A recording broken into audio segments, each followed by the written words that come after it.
Elewa na kama unakubaliana na Ogenga. And I don't see any wrong kufungua server. Just something simple. Hii discussion ni nzuri kwa sababu tunaweza kuinteract with one another na tunaweza kuangalia the realistic of the kind of request ama opinions ambazo tunatoa. Lakini mimi kwa upande wangu ningesema ya kwamba I think for me we need just to do something about ourselves. Na nafikiri katika maongezi yangu mbeleni nilikuwa nimesema kwamba hata wakifungua server tuone Ruto aliibiwa na tuchukue uongozi tumpatie Raila Odinga. Unajua ukiangalia jina langu pale unaona mimi natoka Mount Kenya, lakini ningesema hivi ya kwamba sisi hata watu wa Mount Kenya tumepata viongozi wawili ambao wamekuwa watatu ambao wamekuwa viongozi wa Kenya, but they never helped us in any way. Mimi ningesema hivi na nasema because I talk as an individual person. Mimi babangu ndiye alipeleka shule na mama wakanisomesha, nikasoma nikamaliza, and then nikaenda college, alafu nikapata kazi, na ningesema na hata saa hii what I'm doing my own development mimi mwenyewe tu, kama nimenunua plot yangu ni mimi mwenyewe, bidii zangu tu. Siwezi kuwa na hata an imagination, an iota of imagination ya kwamba kwa sababu president ametoka kwetu atanifanyia hivi, atanijengea nyumba, nitakaa kwa nyumba bila kulipa rent ama kitu kama hicho. So mimi ningesema wakati mwingine viongozi wa kisiasa wanatupiganisha sisi wanapoanza kusema kura iliibiwa. Unajua kwa kweli kura inaweza kuwa imeibiwa, lakini kuna namna ya kipekee ambayo katiba imeashiria vizuri ya kwamba ikiwa una doubt ya kwamba kura zimeibiwa, fuata hii njia. Ikienda mpaka Supreme Court ikifanya uamuzi, then tufuate hiyo njia. Unaona sasa? Lakini ningesema ile imagination ya kwamba mtu wetu akiwa pale sisi tunapata kufaulu zaidi. Nafikiri hata kama kuna watu ambao ni maskini sana ni sisi. Tumekuwa na viongozi wengi lakini we have remained to be poor. Watu wanaliwa na zinaitwa namna gani zile jigas and all that. And what I want to say is that lazima kila mtu afanye kazi yake. Wewe fanya tu kazi yako na uombe Mungu wako, nafikiri utafaulu. Lakini ukiwa tuna imagination tu ya kwamba ukiambiwa na mwanasiasa tembea na kichwa, utatembea na kichwa, ama enda barabarani, unaenda barabarani, at the end of the day unarudi kwako na mke wako na watoto, kama hukuleta kitu siku hiyo mnalala njaa. Kwangu nafikiria the best thing is that tuseme uchaguzi umeisha. Na kama uchaguzi umeisha, the best thing hata sio wacha viongozi wakisema iliibiwa. Sasa njia pekee saa hii hatuwezi rudi kwenye debe saa hii. The only thing is that wanaweza kwenda kotini. Unfortunately kesi iliamuliwa Supreme Court, so you cannot appeal in a lower court. Lakini kama kuna ushahidi wa kutosha, maybe wanaweza kuanza chini tena tu waseme tumepata, kwa sababu wanaongea kuhusu whistleblower ambaye whistleblower huyo angekuwa wa msaada mkubwa sana kwa watu wa Azimio kama angetokelezea kabla ya Supreme Court decision. Hiyo ingekuwa imetuokoa kabisa. So mimi ningesema tu, I think the best thing is not to destroy the country. Kenya ni yetu, ni kwetu, tunaishi hapa, tunapenda nchi yetu, na kitu ambacho tumekosa tu ni viongozi wazuri wale ambao wangeweza kujenga uchumi wa nchi, walete maendeleo ya kutosha na mambo kama hayo. Lakini sasa sisi tukianza kuenda barabarani na kudemonstrate, alafu tunapoteza siku moja, siku mbili, siku tatu in a week bila kufanya kazi, inamaanisha kwamba uchumi unakosa kuwa collected and all that.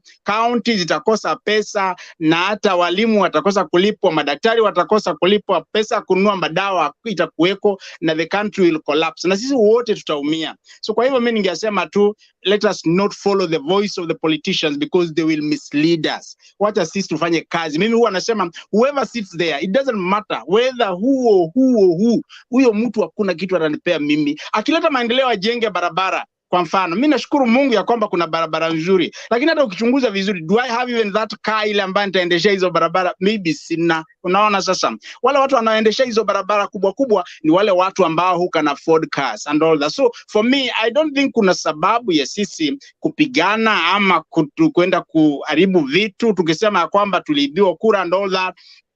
And the best thing is that let me concentrate on myself, my job and whatever I'm doing. Kama ni biashara, kama my friend Ogenga, ama naitwa nani Ogenga, nifanye biashara yangu, alafu mimi nikiweza kuuza vitu zangu siku moja ni make biashara a profit ya 500, nashukuru Mungu, nisomesha watoto wangu and all that. Na vitu hivyo tukizifanya namna hiyo nafikiri tunaweza kuendelea. So I mean that is my opinion. Yeah. Okay. Yeah. Maina. Yeah, Nikon, I had a point of order. You know, when you listen at Nganga, ni mtu ambaye you want to bury things under the carpet. And for many years, what we have done as a country, it is to say this is not a big thing. Funika tu na blanketi, and then we sleep on top of a blanketi. That is what he's telling us. Because if indeed the whistleblower had the evidence by the time of the 14 days that was stipulated in the constitution, he could have brought it. But you see, this kind of evidence, you don't get it in a day. This is an evidence that you collate, you correct, and you verify. In any case, he's talking about the constitution, that we follow the constitution, that the Supreme Court is final, and whatever is written, whatever the constitution, whatever the Supreme Court says, then we should never go back. That is not a country. The law is not there the law is there for a man, and a man is not subjected. The law can be changed. In any case, it is not the first country to change laws. And I want to say this for the record. The constitution that we follow says that the elections must be transparent and verifiable. Do you know what that means? That I should walk in IEBC and tell Chebukati or any person who is in the IEBC, I want to know where my vote went. Yes? And so they get me to the server or the computer and tell me, where did you vote from? I'm from Limur, for example, and I told you that, Mr. Speaker. And if they tell me, on little time, you voted around 6:30. On little time, your vote was counted at 5:30. And on little time, it was transmitted to the county at 7:30. And on little time, it was at IEBC headquarters at 8:30. Is it bad to know that? What we are talking about here is that for many years in this country, we have buried so many things under the carpet. And that is why you see, we have always had the TRGS, it's called the Truth and whatever Commission about land. TJRC. But the TJRC. And that story has never been spoken about. Why? Because there are people like Nganga who believe that nothing matters in the past. We should bury that one and move forward. As long as I'm not disturbed, as long as my peace and I have a bread of, the point is, and I want to speak in good English because I've been in good schools. Let me put it this way. Until we get it right the first time, this country will never be at peace.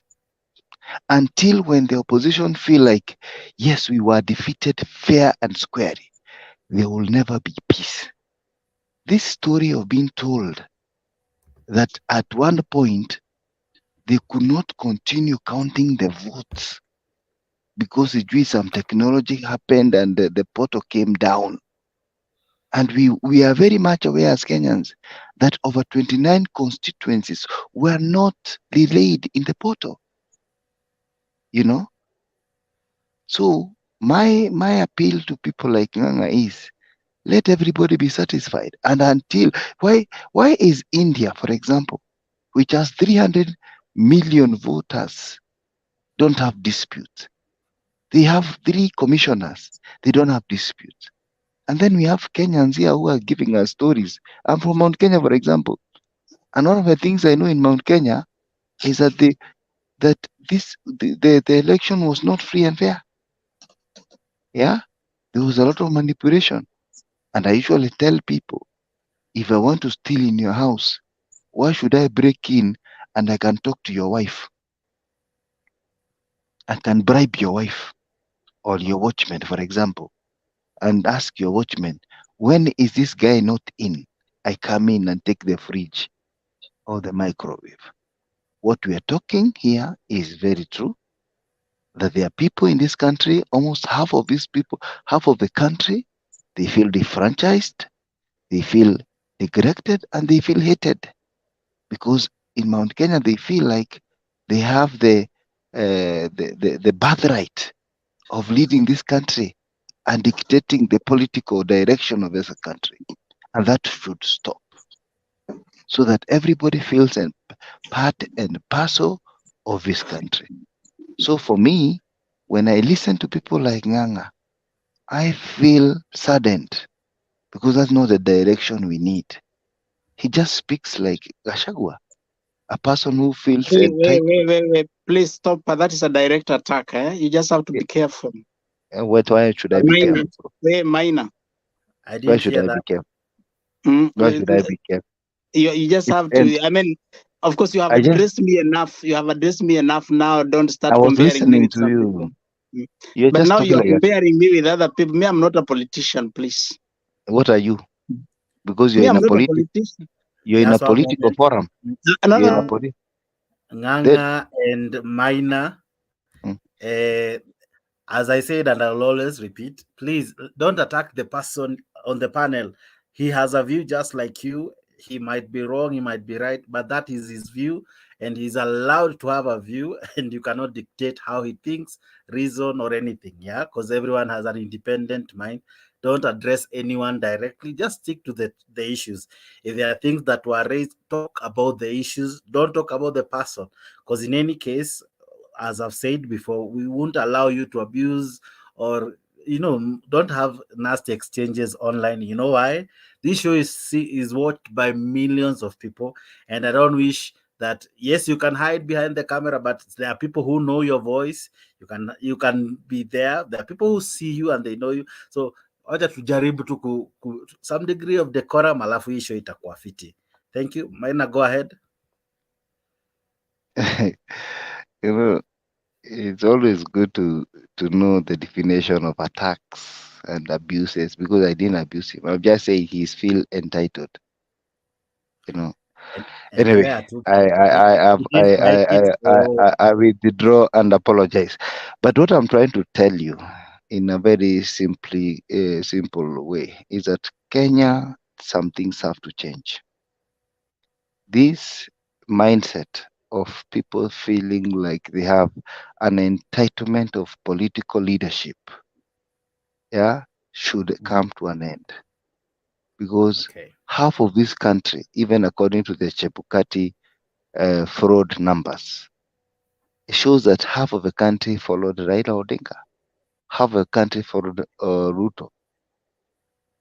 So they have feel like they were cheated because nothing was transparent. Today you cannot walk.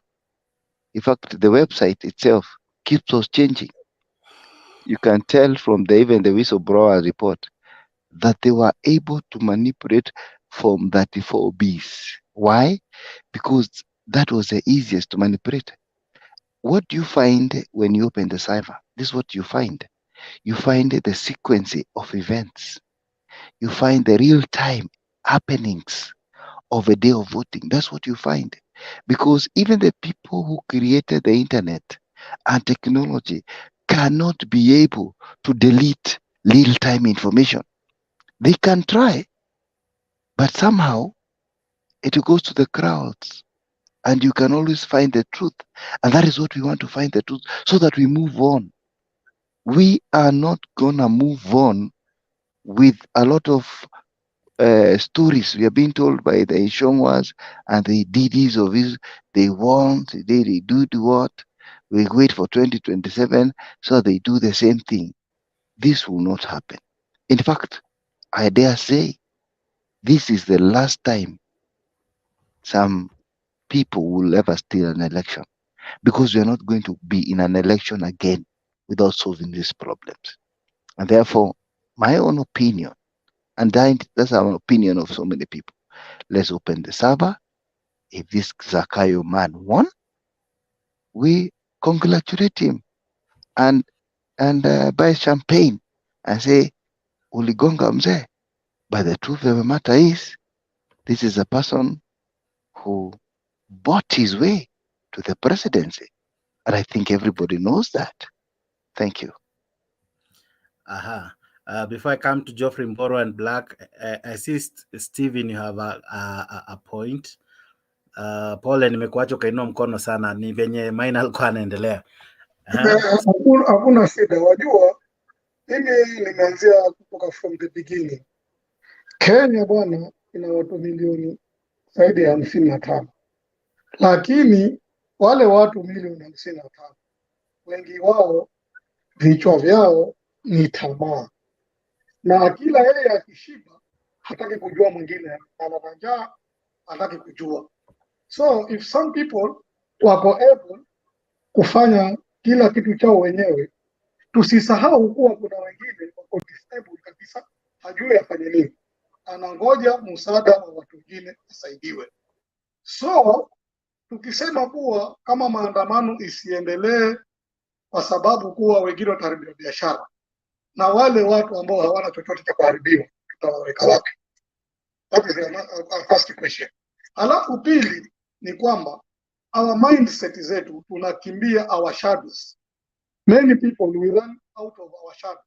Tunaona ile kitu ni mbaya, lakini kwa sababu sisi tunapatapata kidogo pale, tunaona ni sawa. Kuna huyu bwana ambaye ametoka hapa akasema yuko Europe. Watu wengi bado tu wako Europe, lakini hawajui mambo ya nyumbani. Hata ukimuuliza ulifika lini Kenya, ukaona vile kuna watu wanachemsha mawe. Wisconsin, kuna mama amechemsha mawe, anataka kulisha watoto, ndio watoto walale, ndio siku ipite. Kuna watoto sasa hivi wanapokuja kuna university ambazo zilikuwa zatolewa wakati wote, hata sijui kama watu wengine wanaona. Alafu natoka mtu anasema mimi naweza jisaidia mwenyewe, lakini wewe ni kweli na it's your right, lakini kuna wengine hawezi kabisa kujisaidia, hajui aende wapi wala arudi wapi, na akienda kuko kwa serikali, tunasema serikali ya mama mboga na nini, hakuna hata mama mboga mmoja amewekwa pale, hakuna wheelbarrow zimetolewa mpaka sasa hivi. So I'm wondering kama mtu na akili yako timamu utakuja useme hapa kwa vile mimi najiweza, kwa hivyo mambo mengine tuwasipa under the carpet. It's not true. It's not really. You don't have mercy. Because kuna watu ambao mimi nawajua personal, wanakula mawe, wanatunda mbegu za msitu, wanakula. Kuna watu leo hii hawajui watalala wapi kwa sababu wanahangaishwa na majambazi kabla hata maandamano. So do we have to forget those people? Because kuna watu wengine wana uwezo wa kufungua maduka, kuna wengine wana uwezo wa kusomesha watoto wao. Should we forget such people? Really? As Kenyans? Where are we leading? Tani ni jambo la kusikitisha sana. Hivi mpaka iko na mtu anaweza kuongea wewe mimi naweza kufungua duka, nikae tu mimi naweza somesha. Kuna wengine hawawezi kabisa. Totally. They are disabled, they are blind, they cannot do anything. Where are they? Kuna mmoja wanamuona hapa, a disabled man. Yeye sijui alikuwa ni achaguliwe nini huko, ameletwa mambo. So mtu kama yule, saa hizi katika hiyo government hatujaona kabisa watu kama wale hata wako represented. Wacha wa mamboga, wacha nini wala nini. Lakini watu wengine wanasema kwa hiyo ni sawa. Hiyo ni sawa. Ya Kaisari wacha tumpatie Kaisari. Na Mwenyezi Mungu wacha tumpatie Mwenyezi Mungu. Ukweli wa mambo bwana, Kenya kwanza ina lead that country to in a bad situation. Believe me or not. Thank you. Thank you so much. I see Mzalendo is back. I see Nganga. Nganga, I know you have some words to say. Na Ogenga na Black mko kwa show. Na Nganga, kuna vile wamesema na najua labda hukubaliani na wao. So kwa hiyo watakuwa hivyo, wanaongea unajibu hivyo. Najua by now sasa umeelewa. So wewe unaona aje? Maana kuna vile aliongea na pia haukufurahia, lakini alikuwa anajaribu